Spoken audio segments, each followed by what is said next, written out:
Welcome or welcome back. This is your curious European friend, and someone had commented that I should react to the Buffalo versus Tampa game. So here we are. I don't know a lot about sports, let me tell you that first. Well, definitely not about hockey. So this is going to be interesting, but just know that I'm looking at this from that perspective.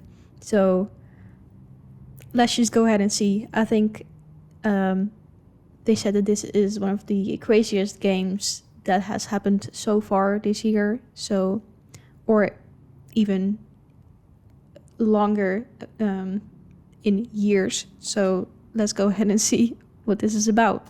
Coming into this game between the Sabres and the Lightning, there was a lot on the line. Tampa has been on a little bit of a slower run since coming back from the break, while the Buffalo Sabres have hit the ground running, riding a 6-game winning streak. Sabres have been the best story of the year so far, while a lot of people are taking Tampa to come out of the East. But this game means a lot because whoever wins this takes the top spot of the Atlantic Division. So let's jump right into it. A few minutes into the game, Tampa's going to take a run at Tage Thompson after the whistle. Right away, we're going here. The Sabres jump in, and we got a dog pile not even 5 minutes in to the game. Out of all the mess emerges Darren Radish and Rasmus Dahlin going for a tilt. Radish gives him a couple of rights. Not the fight counter. Give him the dub for that one, as Dahlin looked like the little brother flailing around in his Where jersey. is his head? But that's okay. He's the captain. He gets in the mix, and that's all you can ask for. Now, the first power play of the game goes to Buffalo, and right away they get to work. They win the draw, swing it down low to Josh Doan, and watch how they isolate the lone defender at the net. Against a diamond PK, the down low and across play is the biggest threat. So as Benson shifts down, this basically becomes a mini 2-on-1. McDonough actually plays it well, but this sick puppy and Josh Doan says, I'm just going to tuck that right on the top shelf short side. Yeah, team sports, like any team sports, are so impressive to me when people can do them. Because I'm like, how do you have the coordination, first of all, to, in this case, what is it even called? The puck? Or is that, I don't even know what these things are called in English, but, you know, the stick, and then you have the thing, and then to, like,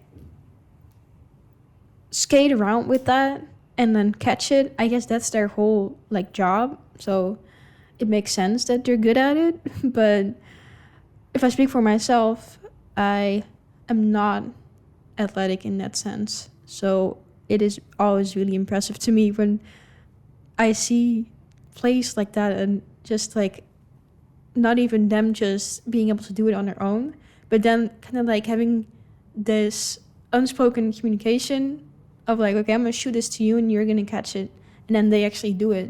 It's like, what?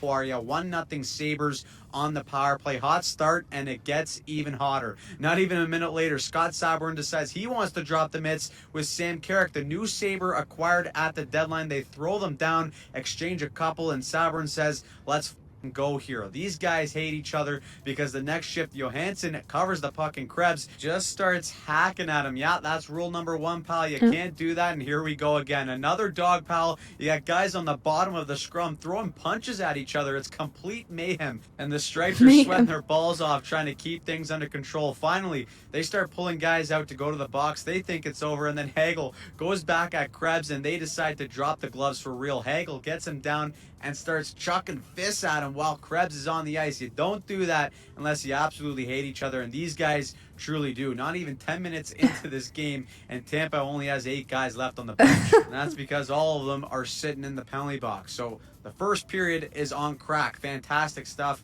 with the Sabres up 1-0. I don't even really know what's going on, but this seems crazy. If the second period lives right up to the hype, and here we I don't know what that sound was I just made. go again. This time it's Chernak and Kesselring saying, let's have a Rochambeau of our own here. Quick little judo throwdown, get in the box for 5. KeyBank Arena is absolutely ecstatic, but don't you dare sit down because we dropped the puck again, and we got a fight this time between Beck Mallenstein and the 792-year-old worm himself, Corey Perry. Both boys are chucking him, but Mallenstein catches Perry and he goes down. Sabres fans are losing it. What the hell is going on here? Well, I'll tell you, because the Sabres power play begins to take over the game. Second goal is all about the entry here. Watch Josh Norris gain the zone to drop to Thompson, and look at the truck stick he lays on the line here to open up that tiny bit of space at the blue line. He says, sit down, pal. That opens up room for Thompson to beat his man one-on-one and then feed Dahlin down the chute.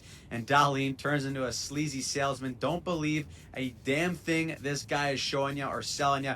He shows shot all the way, slides it over to Zucker for the one-timer. That's two. Now, you're talking about a Tampa team that has a top 3 penalty kill in the league, and the Sabres are going to work again against the Diamond PK of the Lightning. So look at what they do. They spread out on the perimeter to get this PK stretched out when they decide to pressure. They combine some puck movement with player movement as the bumper slides into the middle. This is actually quite interesting. I never thought about any of this, but I'm learning a little bit. They're almost going to use this dummy little quick relief pass to get everyone in the diamond to close in, and that opens the look that they truly want on the flank with Tage Thompson, who can step in and rip it. 3-0, all on the power play. Things look good for Buffalo. I feel like when it's not in slow motion, I would just be like, what just happened? But then finally, Tampa starts to find their game a little bit, and a big component is off the rush. One stretch pass catches. I remember to that point, I am from the Netherlands, and soccer is like the main sport. So I once went to Feyenoord. It's this Dutch, soccer team. So I went to Feyenoord to see their game with my dad and uncle and my brother. And I was just sitting there. I kind of zoned out for like 1 second, and suddenly everyone gets up. I'm like, oh my God, what is happening here? Like, I'm talking, everyone gets up, clapping, yelling, just this boost of, I don't know, adrenaline. I was like, oh my God. I was kind of like shocked. I was like, what is going on? I didn't even see that they scored. So I was like, oh my God, this is crazy. Like, sports fans go wild. 3 Sabres behind the play and gives Kucherov a 3-on-2. Now, ladies and gentlemen, this is why Corey Perry... I get if you're like really into it, but I was just there. Like, I don't know. It's just not my most favorite thing, but I like other people seeing like passionate about it. Has been in the league since the dinosaurs roamed the earth. He may be in his 40s, but his IQ is why he's still in the show. Watch him with this little pick on the defender to give Kucherov the lane to step into the middle. He then peels wide to make himself an option. And how about this tidy finish? May need a stair lift to go to bed at night, but those are the hands of a former superstar in his 20s. 3-1 Buffalo, and again, it's the Sabres. He's just roasting people. Special teams with an answer. This time it's a shorty. They win the 50-50 battle off the face-off, and Alex Tuck puts on the burners, goes 4-1. forehand, backhand, 5-0. Close your damn legs for the Sabres response. Tampa says anything you can do, I can do better. How about this for some lady luck? Kucherov on the power play just completely whiffs on the shot. They're getting another point in, the other team. And Adam Banks off a skating in. It's now 4-2. Now, I don't know who pissed off Brandon Hagel tonight, but he fully decided to go at Rasmus Dahlin. First, he's going to break his twig on the back of Dahlin, and then he follows him up the ice and starts throwing punches with his glove on. This guy's insane. What is going on? I also don't know what Dahlin is saying or doing to these guys to make them absolutely lose it on him. Just last week, Malkin tried to take a baseball chop at his neck with a stick. In this game, he's eating punches with a glove on. Either way, this is when the tide started to turn for Tampa as they scored 2 straight goals. First, the former Sabres Zegmas Girgensson steps down Broadway and rips it, and then J.J. Moser follows that right up to bury and tie the game. Okay, they're tied. At 4s going into the third. It took less than a minute into the third period, too, for Tampa to take the lead. Hagel off the wall, right through the seam to Kucherov for the one-timer. It's usually Kucherov setting up those plays off the half wall. Now, a quick little tactic here by Tampa to expose Buffalo's box +1 or zone coverage. The way to exploit this 5-on-5 is to get in between or behind. And you can do this by having the forward slip up high to create a 3-2 look, which ends up creating options to expose the seam. We saw it on goal number 3 with Gergen. This is actually quite technical. And then on this Kucherov goal, it's just 2 elite players recognizing where the seams will be in this type of zone coverage. There's a reason why Tampa is also one of the best 5-on-5 teams in the game, and it's because of how well they protect the neutral zone and step up on gaps. As Buffalo looks to break out here, look at how well the first D holds the line here for Tampa. And even though the puck is advanced, Tampa's layers are I don't even know what a D is. I'm not gonna lie. right there at the next line to cut off the play entirely. It creates a turnover and eventually leads to goal. Or is that defense? Or is that just, I don't know. Number 6 for Tampa, making it 5 unanswered goals. So now, what kind of response do we see from the Sabres? Well, now how about a little tactics of their own? When you get a team as aggressive as Tampa in the neutral zone, having a winger fly out to the far blue line can help create some space and back up some pressure. That's what Buffalo does here on this play. All the winger has to do is pull in the pressure, eat it, and then feed it into the middle to catch a Sabre in stride. That's exactly what they do. Sam Carrick comes flying down the deck and rips one to make it a 1-goal game. Not even 3 minutes later, Tampa gets it right back, and of course, He keep using these clips. the menace himself, Brandon Hagel. He was all over it tonight to make it a 7-5 game. And just when you think you've seen it all, take a breath and watch this. We covered the Sabres in-zone tactics this season and how they run a motion or almost this positionless style of offense that gets their D off the blue line and relies on a whole bunch of exchanges up high to create confusion for the defending team. And that is exactly what they do here. Thompson, Byram, and Dahlin are all going to work off of each other up high here. And as Dahlin and Tage dive in, Byram is going to swing back up high to run a pick. And he actually does it so well that both Tampa players run into each other like it's a Timbits hockey game. Dahlin has all the space to step right in, and he makes no mistake. That's one. Now remember what I said about the Sabres wanting to stretch things out? Well, off a 50-50 puck, Zucker decides he's just going to take off on the chance that if the Sabres get possession, he's all alone off to the races. He bets right, comes in, goes forehand, backhand, shelf. This game is all tied up. Can you believe it? The only thing worse that could happen for Tampa right now is if they take a penalty, and guess what?